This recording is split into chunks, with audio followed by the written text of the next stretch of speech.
لگا عمر تو بڑا اصول پسند ہے، پر یہ مسجد نبی کی گلی میں جو نبی پاک کے چچا حضرت عباس کا پرنالہ لگا ہوا ہے اور وہ سب لوگوں کے کپڑے کیچڑ سے بھر دیتا ہے، وہ پرنالہ نہیں نظر آتا؟ گلی میں لگا ہے۔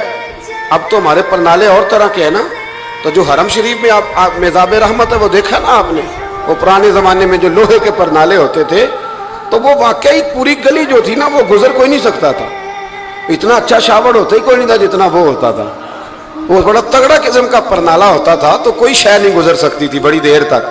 بارش کے رکنے کے بعد بھی ساری چھت سے جب تک پوری مٹی اور پوری توڑی ساری نہیں نا اتر جاتی تھی تب تک وہ پرنالہ نہیں سانس لیتا تھا، تو پرنالہ بہتا تھا۔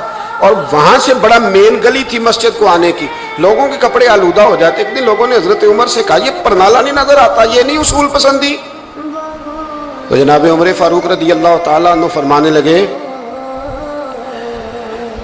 اتار دیتے ہیں پرنالہ، یہ بھی اصول پسندی ہے، اتارتے ہیں۔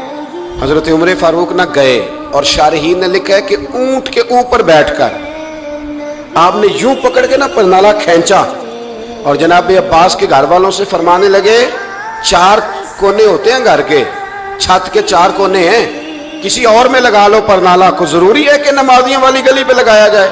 یہ کہہ کے آ گئے، کسی کی جرت تھی بات کرے؟ حضرت عباس آئے تو لوگوں نے آ کے کہا کہ عمر نے پرنالہ کھیڑ دیا اور فرمایا کہ 4 کونے کہیں اور لگا لو۔ تو حضرت عباس مسکرائے، لوگوں نے کہا مسکراتے کیوں ہو؟ فرمانے لگے کوئی مسئلہ نہیں، عمر خود آ کے لگا کے جائے گا، جیسے وہ کھیڑا ہے ویسے۔ لوگوں نے کہا وہ عمر ہے، عمر کو بدلنا اور اس کی بات کو بدلنا اور اتنی جرت کہ وہ لگا کے جائے، جس بندے کو دیکھ کے شیطان گلی کا رستہ بدل جاتا ہے، آپ اس کی بات کر رہے ہیں۔ فرمایا میں نے کہہ دیا نا عمر لگائے گا، تو انشاءاللہ عمر لگائے گا۔ حضرت عباس مسجد میں آئے، نماز پڑھی تو کہتے میں نے بات چھیڑی دی۔ عمر خود کہنے لگے کہ حضور آپ سے تو امید نہیں تھی۔ حضرت عباس سے کہنے لگے بھئی جگہ بھی ہے، 4 کونے ہوتے ہیں گھر میں، کوئی ضروری ہے اسی کونے پہ لگے جہاں سے نمازی گزرتے ہیں؟ یہ بخاری مسلم کی حدیث ہے۔